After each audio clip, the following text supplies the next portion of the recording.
हाँ, अब संधि पढ़ने के बाद हम समास पढ़ेंगे। चारों कक्षाओं में 9 से लेकर के 12 तक हिंदी और संस्कृत विषयों में पाठ्यक्रम के अंतर्गत समास को रखा गया है। तो चलते हैं समास पर। सबसे पहले हम देखते हैं समास का अर्थ क्या होता है। समास का अर्थ होता है समसनम समासः। संक्षेप में समास का अर्थ है संक्षेप में, अर्थात जब संक्षिप्त कर दिया जाता है। कई पदों में कोई चीज़ होती है और कई पदों से उसको संक्षिप्त में कर दिया जाता है, तब वहाँ पर समास होता है। अब समास हो गया तो इसी के साथ आप जान लें कि समस्त पद क्या होता है। समस्त पद कई पदों में जब कोई पद होता है, कोई वाक्य होता है, कोई वाक्य जब कई पदों में होता है और उसको संक्षेप में कर दिया जाता है तो वो समस्त पद कहलाता है। जैसे ये उदाहरण दे रहे हैं, पीताम्बरः।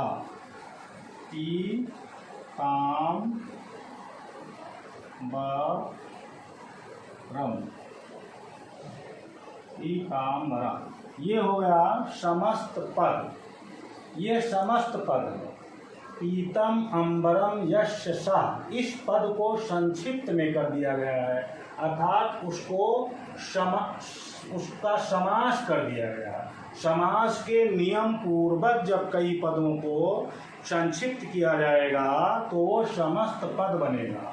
जैसे समस्त पद है पीताम्बरः, ये समस्त पद है। किसका समस्त पद है? पीतम अम्बरम यस्य सः। इस पद का, इसमें कई पद हैं जिस वाक्य को हम बोल रहे हैं, उसी को संक्षिप्त में करने पर समस्त पद बना। अब विग्रह क्या होता है? इसी समस्त पद को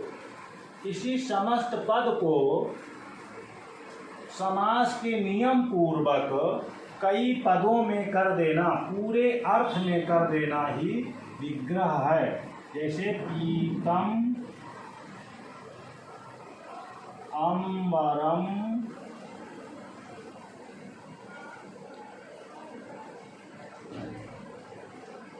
यस्य सः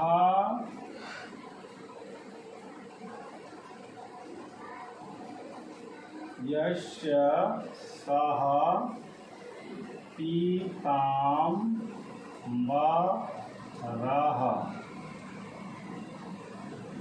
ये हो गया इस समस्त पद का विग्रह। पीतम अम्बरम यस्य सः पीताम्बरः। इतने बड़े वाक्य को, इतने पद वाले वाक्य को जब समास बनाया गया इस वाक्य का, तो समस्त पद इस प्रकार के बना पीताम्बरः। इसीलिए यहाँ पर कहा गया है कि समास का अर्थ है संक्षेप में। देखिए कितने बड़े वाक्य को संक्षेप में करने पर एक समस्त पद ये बना। अब समास क्या है, समस्त पद क्या है और समास विग्रह क्या है, इसको आपने जान लिया। अब आएंगे समास के प्रकार। समास कितने प्रकार के होते हैं?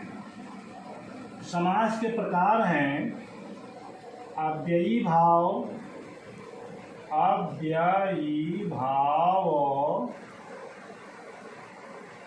समास। ये पहला समास है। अव्ययी भाव के बाद आप आएंगे तत्पुरुष समास। तत्पुरुष समास के बाद आप आ जाएंगे कर्मधारय समास।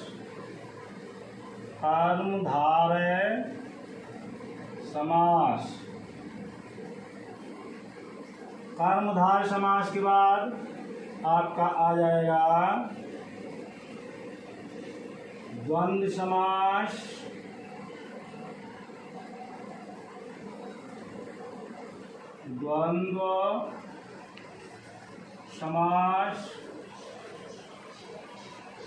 द्वंद्व समास के बाद बहुव्रीहि समास, बहुव्रीहि समास, अव्ययी भाव समास, तत्पुरुष समास, कर्मधारय समास, द्वंद्व समास, बहुव्रीहि समास और एक समास और है जिसको हम देखते हैं। समास कुल 6 होते हैं। 6 समासों में एक अन्य समास जो है उस समास का भी हम उल्लेख करेंगे। कुल समास 6 होते हैं। द्विगु समास, द्विगु समास हमारा जो आता है कर्मधारय के पास होता है। कर्मधारय के पास ही द्विगु समास होगा। ये लगभग तत्पुरुष समास के ही अंतर्गत आते हैं। कर्मधारय समास यहाँ होगा द्विगु समास। द्विगु समास और द्विगु समास के बाद द्वंद्व समास, द्वंद्व समास, फिर हम आएंगे बहुव्रीहि समास, बहुव्रीहि समास। इस प्रकार 6 समास हमारे समास के अंतर्गत हैं और इन 6 समासों का हम अलग अलग अध्ययन करेंगे। अब चलते हैं इसमें जो पहला समास है अव्ययी भाव समास।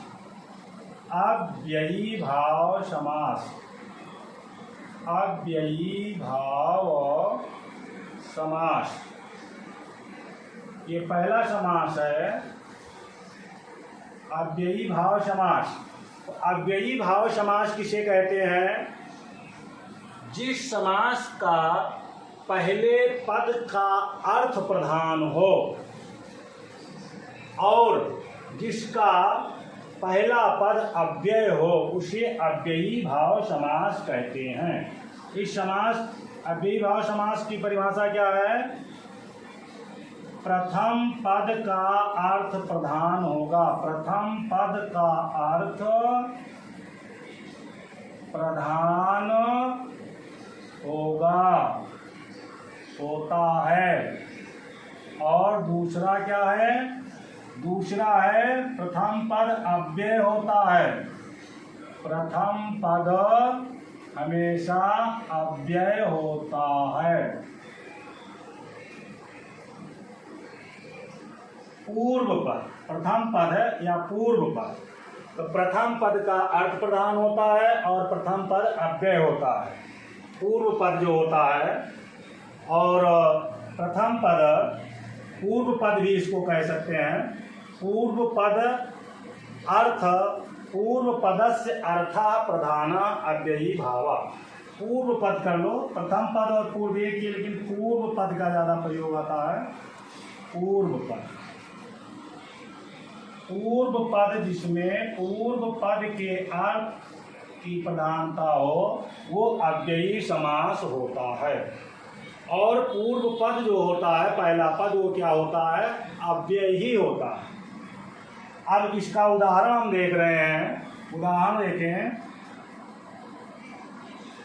उदाहरण में यथाशक्ति, ये हो गया आपका पद और ये हो गया पद के बाद पद का विग्रह, पद का विग्रह और यहाँ हो जाएगा अर्थ। पद का विग्रह यहाँ पर लिख लीजिए अर्थ। सारी चीज़ों को देख लीजिए। जैसे पहला उदाहरण है यथाशक्ति, यथाशक्ति। अब इसमें देखिए जो यथा है ये पहला पद अव्यय है, तो यहाँ पहला पद अव्यय है इसलिए यहाँ पर अव्ययी भाव समास होगा। अब यहाँ पर इसका विग्रह क्या होगा? शक्तिम अनतिक्रम्य, शक्तिम अनतिक्रम्य, और इसका अर्थ होगा शक्ति के अनुसार, शक्ति के अनुसार, शक्ति के अनुसार। यथाशक्ति पद है, विग्रह हुआ शक्तिम अनतिक्रम्य, अर्थ हुआ शक्ति के अनुसार। ये यथा शब्द की प्रधानता है, यह पूर्व पद है और ये अव्यय है। किसके अनुसार? शक्ति के अनुसार। अब दूसरा देखिए, यहाँ पर उप अब का प्रयोग किया गया है। उपगंगम, इसका विग्रह होगा गंगाया समीपम, गंगाया समीपम, गंगा के समीप, गंगा के समीप। यहाँ आप देखें, जो पूर्व पद है उप है, और अर्थ इसका करते हैं तो गंगाया समीपम, अर्थ बनेगा, विग्रह बनेगा गंगाया समीपम, अर्थ होगा गंगा के समीप। किसके समीप? उप का अर्थ होता है समीप, तो किसके समीप?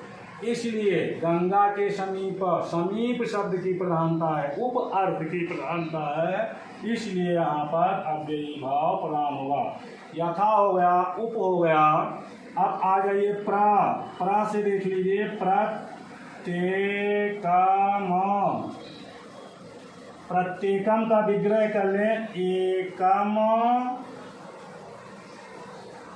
एकम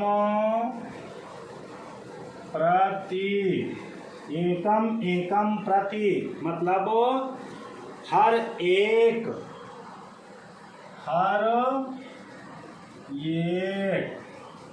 हर एक, मतलब प्रत्येक। यहाँ भी प्रा अव्यय है, इसकी प्रधानता है, इसलिए यहाँ पर अव्ययी भाव समास हुआ। और उदाहरण देखें, प्रत्येकम के बाद प्रतिदिनम, प्रतिदिनम, फिर क्या है? प्रतिदिनम के बाद, प्रतिदिनम के बाद अनुविष्णु, यहाँ पर अनु का प्रयोग हुआ है, अनुविष्णु, अनुविष्णु सचक्रम, अनुविष्णु सचक्रम निर्जनम, निर्जनम। ये यहाँ पर अनु का प्रयोग, यहाँ सा का प्रयोग, यहाँ नी का प्रयोग। प्रतिदिनम, यहाँ इसका विग्रह क्या होगा? दिनम, दिनम प्रति, दिनम विग्रह करने के लिए भी आता है, विग्रह करें और अर्थ लिखें। दिनम, दिनम प्रति, अर्थात प्रतिदिन, प्रत्येक दिन, हर एक दिन। फिर अनु विष्णु, विष्णु के पश्चात, विष्णु पश्चात, यहाँ होगा विष्णु, विष्णु पश्चात, विष्णु पश्चात, अर्थ क्या होगा? विष्णु के पीछे, विष्णु के पीछे। अगला है सचक्रम, सचक्रम चक्र के साथ, चक्रेण युगपद, चक्रेण युगपद, चक्र के साथ, चक्र के साथ। यहाँ नी पूर्व पद है, इसलिए अव्यय है, इसलिए अव्ययी भाव यहाँ सा है, यहाँ अनु है, यहाँ प्रति है, यहाँ प्रा है, यहाँ उप है, यहाँ यथा है। और पूर्व पद के अर्थों की प्रधानता है, इसलिए यहाँ पर अव्ययी भाव होगा। निर्जनम, जना नाम अभाव, निर्जनम का अर्थ होगा जना नाम अभाव, मतलब लोगों का अभाव। जना नाम अभाव, लोगों का अभाव। इस प्रकार हम देखते हैं, इस प्रकार हम देख रहे हैं कि अव्ययी भाव समास के उदाहरणों द्वारा आपने यह जाना कि अव्ययी भाव समास कहाँ होता है। इसके अतिरिक्त अनेक उदाहरण हैं, जैसे आधि हरि और यथा करके, प्र करके, अनु करके, और समृद्धि, व्यरिद्धि, तमाम अनेक उदाहरण हैं जिनके द्वारा आप समझ सकते हैं। इस प्रकार आपका अव्ययी भाव समास यहाँ पर पूरा हुआ।